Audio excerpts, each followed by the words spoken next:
stop wasting time because um, I've had all the excuses not to do it.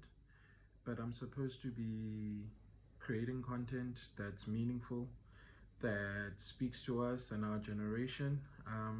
Because a good friend of mine told me, Usbongile Kanga, said that if the type of content that you have or you're thinking of, you can't get it anywhere, you can't see it anywhere, then you might as well create it on your own because it's evident that it's content that's supposed to get out there and content that we need. So I've been wrestling with this for I don't know how long, but for the longest time. It's been months, if it's not been a year.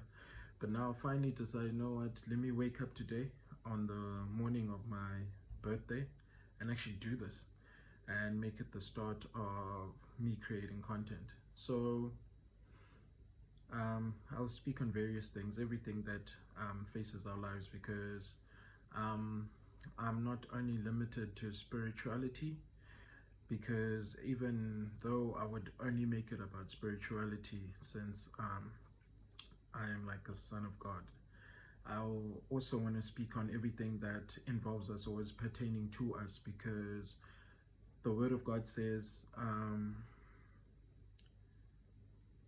geez, this is why I like to prepare, but yeah, it says that my people perish from lack of knowledge. Lack of knowledge, us as Christians would want to think it's um, the knowledge of the Bible verses and the verses in the Bible. So the fact that you don't know where um, Matthew chapter what is that, or verse what, or if I say I'll fear no evil, what verse is that? And if because you don't know that, it'll bring you closer to perishing. And God says that you need to know your verses, but you also need to know other things that are pertaining to your life. So my people perish from lack of knowledge. You need to have knowledge of everything that's pertaining to your life, whether it's finances, because people perish from lack of knowledge of their finances. A lot of people even commit suicide because of how their finances go. So we need to have a vast knowledge of that. You need to have a knowledge of your diet. People think that we are plagued by like evilness and all of this, and we're always sick, and various stuff that's happening, and we want to pray about some of the sicknesses we have. Meanwhile, these sicknesses are self-inflicted, and therefore if we focused on our diets and actually know what a human is supposed to eat, what we shouldn't eat, what does the Bible say, then we'll live better lives. And also others, areas of our lives. I know a lot of my friends like, oh, I don't like politics, I don't care about politics, but like politics have everything to do with you and your life. So you need to know about politics, you need to know about what's going on, and how can we also participate in the space, because we're complaining about politics and all these people in politics, but what are we doing about it? So yeah, everything that's pertaining to your life. And God told me that's how, and that's why your generation is continuously going in a spiral, because we are not focusing on everything and anything that's pertaining to our lives. So yeah, that's what I'm gonna be doing. Jeez, I got a ring light, but I forgot to even put on the light. Let's see. Yay! Okay, it's too bright, but guys, this is like changing settings or whatever. I'll continue doing these. Just like on the morning of my birthday, just like friends saying happy birthday and stuff. I'm like, I never usually tell people my birthday, because in 2015, I think God just gave me this epiphany that, what's really the purpose of your life is to impact and change other people's lives. And He made me have this epiphany of my birthday, like the day I was born. And He says, on that day, your parents, your family were long anticipating you. When your mother went into labor, everyone was like scared and hopeful and like eager to see you. And when you were born, you were that present on that day. You were delivered and you were present to them, and they were happy and they were glorious for having you.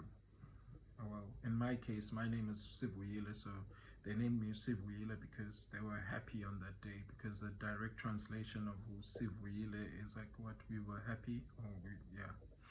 So yeah, so he told me that on the day you were the present, so now I need you to continue to being a present, like on each and every day of your life going forward. So hence, I started changing the way I celebrate my birthday. I do things for other people on my birthday. I try to continue being the present as the day that I was born, a gift to the world as God intended it to be. So God told me that you need to live your life as so, and so that's what I've always tried to do with my life. And yeah, so I do charitable stuff on my birthday, and I don't only limit it to my birthday, because that's God's purpose for us to do stuff for other people and help other people. So I continuously do charity work. I'm even involved in a charity organization called AROC, which stands for a random act of kindness. So yeah, so today I'll go out and do something. I don't know if I'm gonna take videos or pictures and actually come post it up. I don't know, but yeah, that's what I'm gonna do. And so another thing that was said to me when they were wishing me, one of my friends was wishing me a happy birthday, Leah Bonabod. So she was like, oh, I hope you have like many more years to come of your birthday. And I told her, like, I don't actually even pray for a long life. I just pray for an impactful life, a life that like would impact people. Like I said, instead of a long life, I just like hope to have a life that leaves a legacy that has longevity, you know, something people can remember, something that can be impactful.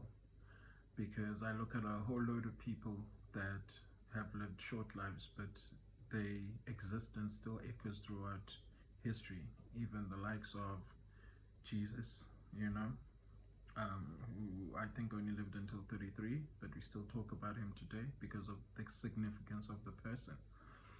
And other people, like I'll also remember activists that I like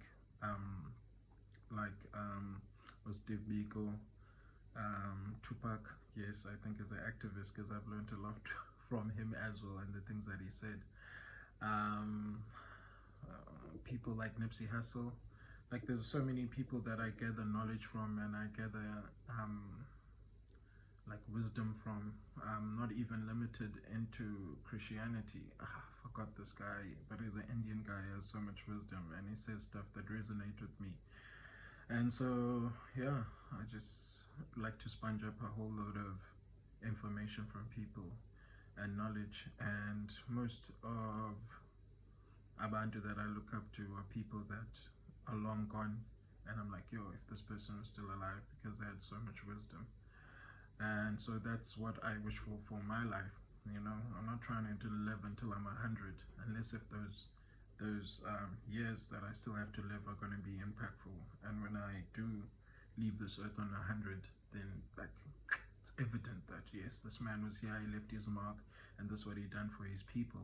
Because I believe that I'm born to impact the area that I was birthed. Because God said, I didn't plant you in this place without a reason. You know, your mind, your creativity, the things that you want to do are meant for this place. And that place is Mtanzane. I was born in Mtanzane, born and raised. So yeah, that's what I'm trying to do with my life. I'm trying to change the narrative of my township, which is well, used to be, well, I don't know, it's the second biggest township in South Africa, and it's situated in, well, not in East London, it's a suburb of East London, and we live in the Eastern Cape, which is also deemed as the poorest province. So I want to change that, you know.